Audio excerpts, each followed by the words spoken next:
Hi Dad, hi Helen. I'm sending this to show you how the YouTube video works.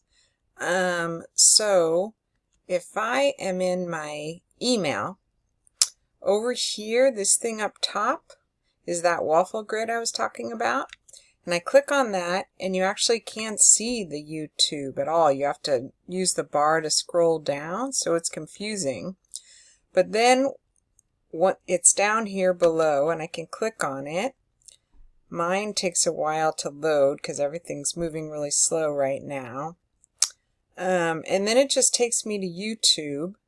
But if I go over here where it says Your Videos and click on that, you can see that I'm in my YouTube channel.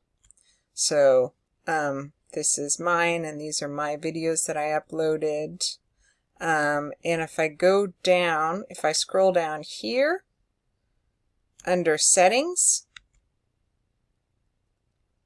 I could change the name of my YouTube channel to something different, and I could add an image here.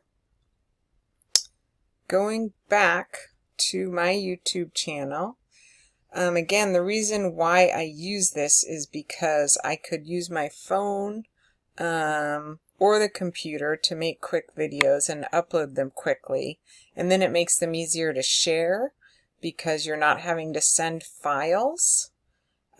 So once I have my video, I can click on it, and then down here where it says share,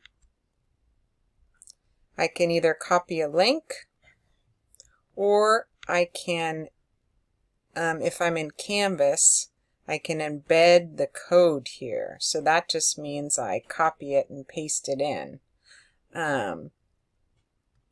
So that's why I use YouTube, so I don't have to share files. That works for me as a teacher to share videos with my students either over email or in Canvas.